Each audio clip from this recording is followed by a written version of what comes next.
नमस्कार, मैं हूं वैशाली। आप देख रहे हैं the Bharat times news channel. आइए रुक करते हैं आज की बड़ी खबर पर। भारत की आत्मा को समझिए। नमस्कार दोस्तों, आज की वीडियो में हम बात करेंगे एक ऐसे बयान की जिसने एक बार फिर भारत बनाम इंडिया की बहस को चर्चा में ला दिया है। आरएसएस प्रमुख मोहन भागवत ने केरल के कोच्चि में आयोजित ज्ञान सभा में जो बात कही वो सिर्फ शब्दों की चर्चा नहीं है बल्कि भारत की आत्मा से जुड़ी चेतावनी है। उन्होंने साफ शब्दों में कहा कि भारत एक प्रॉपर नाउन है, यानी व्यक्तिवाचक संज्ञा है।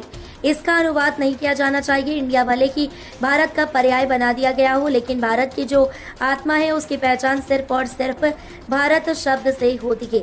भागवत का मानना है कि इंडिया एक अंग्रेजियत से निकला शब्द है, जबकि भारत हजारों साल पुरानी हमारी सांस्कृतिक पहचान है। इंडिया तो है लेकिन भारत भारत ही।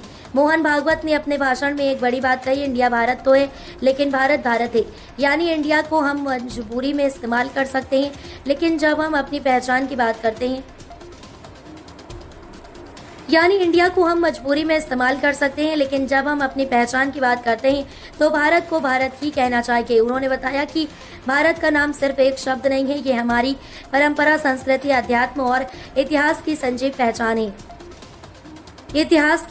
पहचान है। उन्होंने ये भी स्पष्ट किया कि भारत का मतलब सिर्फ एक भूभाग नहीं है, बल्कि ये एक सोच है, एक दृष्टिकोण है और एक जीवन शैली है। ज्ञान सभा जैसे शिक्षा सम्मेलन में उन्होंने ये बात इसलिए कही क्योंकि शिक्षा के जरिए ही हम अपनी अगली पीढ़ी को बता सकते हैं कि भारत का मतलब क्या है और इसे इंडिया जैसे शब्दों में समेटा नहीं जा सकता। नई शिक्षा और भारत की समझ। भागवत जी के इस बयान का सीधा संबंध नई शिक्षा नीति और सांस्कृतिक पुनर्जागरण से भी है।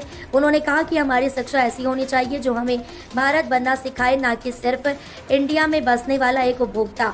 शिक्षा का मकसद केवल डिग्री नहीं होना चाहिए बल्कि आत्मा से भारत को समझना होना चाहिए।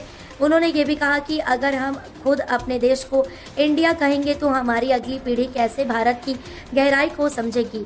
हमें ये स्वीकार करना होगा कि भारत को सिर्फ भारत कहकर ही उसकी गरिमा को बरकरार रखा जा सकता है। इसलिए ये जरूरी है कि स्कूलों, कॉलेजों और समाज के हर कोने में ये भावना पहुंचाई जाए कि भारत को इंडिया में मत बदलो, भारत को भारत ही रहने दो। तो दोस्तों, अगर आप भी मानते हैं कि भारत की पहचान को बचाए रखना जरूरी है तो इस वीडियो को लाइक कीजिए, शेयर कीजिए और कमेंट में लिखिए भारत भारत ही रहेगा। चैनल को सब्सक्राइब जरूर करें ताकि ऐसे जागरूक करने वाले विषय हम आप तक लाते रहें।